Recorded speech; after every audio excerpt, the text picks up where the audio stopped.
ప్రశ్న ఎవరు అడిగారు? మీ సభ్యులు అడిగారు. ప్రశ్న మీ సభ్యులు అడిగారు. అడిగితే ఆయన ఏం చెప్పారు అధ్యక్ష? ఆయన ఏం చెప్పారు అధ్యక్ష? సమాధానం నేను చెప్తున్నాను. ఎందుకు వాళ్ళందరూ అంత మూకుమ్మడిగా దాని మీద చెప్తాను, మీకు చదివి వినిపిస్తాను చూడండి. Government have issued orders constituting a committee of officers to identify suitable transit accommodation for setting up. Sir, minister గారు నేను ఎల్ఓపి గారికి అవకాశం ఇచ్చాను.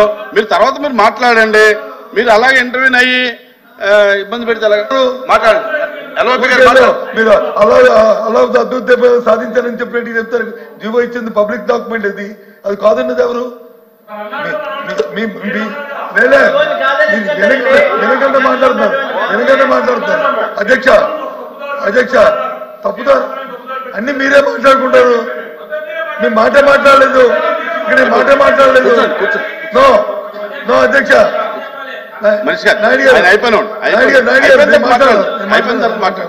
నేను మాట్లాడిన తర్వాత అది ఎందుకని అన్ని మీరే మాట్లాడుకుని అధ్యక్ష దయచేసి మొదటిగా అలాంటి పదాలు వాడి అనవసరం బేజాలు పోవడం అనేది సమంజసం కాదనేది మీ ద్వారా నేను కోరుతాను అధ్యక్ష.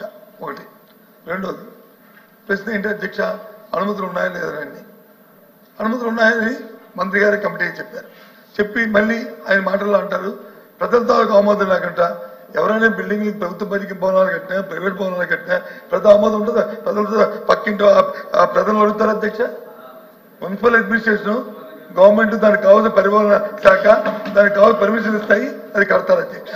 దాంతోపాటు అది ప్రభుత్వ భవనం. ఇప్పుడు జీవో చూపెట్టారు. ఆ జీవోని ఎవరు కాదన్నారు? మేమేమి డిఫర్ అవ్వట్లేదే. ఎస్ ఎవరు డిఫర్ అవ్వట్లేదు. నేను రికార్డు ఒప్పుకుంటా అన్నారు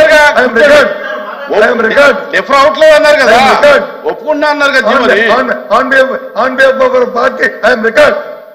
నేనేమే కాదనలేదే. నేను చెప్తానమే. ఎస్ భవనాన్ని ప్రభుత్వ భవనాలుగా కట్టాము. దాన్ని ముఖ్యమంత్రి నివాసం కోసం వాడతాము, ప్రధానమంత్రి విడుదల కోసం వాడతాము, లేదా రాష్ట్రపతి విడుదల కోసం వాడతాము. ముందు అది ప్రభుత్వ భవనాలుగా దాన్ని కట్టాము. హైదరాబాద్ కట్టాము అధ్యక్ష. హైదరాబాద్ పబ్లిక్ బిల్డింగ్లు తీసి హైదరాబాద్ లో వచ్చి ప్రగతి భవనం కట్టాం. ఆ రోజు ఎవరు కట్టారు అధ్యక్ష? దాని తర్వాత వచ్చిన ముఖ్యమంత్రి లేరు అధ్యక్ష. అందులోను ఏది అదేమో ప్రైవేట్ భవనం, ఎవరో ప్రైవేట్ ఆస్తా? అది డిప్యూటీ సీఎం గారు చూశారు, అలాగే సీఎం గారు చూశారు, ముఖ్యమంత్రి గారు చూశారు.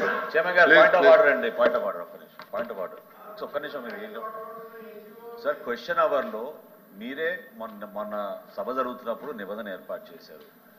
మీరు సభ్యుడు రెస్క్యూకి రావాలి కదా సార్. మీరు ఏమండి చైర్మన్ గారు, మీరు సభ్యుడు యొక్క రెస్క్యూకి రావాలి కదా. అవును. ప్రశ్న అడిగింది రామారావు గారు. అవును. రామారావు గారికి సమాధానం చెప్తున్నప్పుడు అక్కడి నుంచి అంతమంది లేచి మళ్ళీ దానికి ఫర్దర్ గా వాళ్ళు ఈ విధంగా గలటా చేస్తుంటే సార్ మీరు ఒక పక్క చూసారు, రెండో పక్క కూడా చూడండి. ఇటుపక్క కూడా మాట్లాడుతున్నారు. ఏంటంటే ఇటుపక్క కూడా మాట్లాడుతున్నారు. మీరు నేను ఎవరికి అనుమతి ఇవ్వలా. దీని గురించి నేను ఎవరికి అనుమతి ఇవ్వలా. దీనికి సిగ్నేటరీస్ తప్ప ఎవరికి అనుమతి ఇవ్వలా అనేది ఈ ప్రశ్న పైన ఎల్ఓపి గారికి హక్కు ఉంటుంది, మంత్రికి హక్కు ఉంటుంది. ఈ ప్రశ్న పైన ఏమంటే మంత్రులకి ఎల్ఓపికి ఆ ప్రివిలేజ్ ఉంటుందండి. ఈ ప్రశ్న పైన చైర్మన్ గారు ఒక్క నిమిషం. ఈ ప్రశ్న పైన సుదీర్ఘమైన చర్చకి ప్రభుత్వం సిద్ధంగా ఉంది. శాసనసభలో కూడా గంట సేపు చర్చించాం. మీరు అనుమతిస్తే ఈ క్వశ్చన్ ని మీరు హాఫ్ అన్ అవర్ డిస్కషన్ గా మీరు ప్రభుత్వం తరఫు మేము ప్రపోజ్ చేస్తాం, పెట్టమనండి. సుదీర్ఘ డిస్కస్ చేద్దాం దాని గురించి.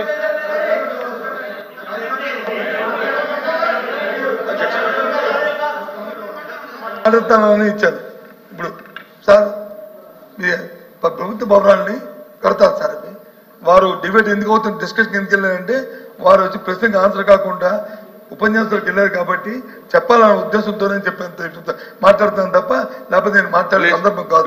అయినప్పటికీ కూడా మన అచ్చెన్నాయుడు గారు నా పేరు కోట్ చేసి చెప్పారు. సభలో చర్చ జరిగింది. వాస్తవం ఆ రోజు ఇదే భవనాన్ని వాళ్ళ ఈ భవనం గురించి చర్చ జరిగింది. ఎంత కట్టారు తెలుసా అధ్యక్ష?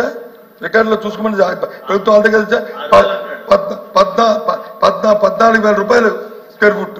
చూసుకోండి. 6,000 కాదు, 14,000 చూసుకోండి.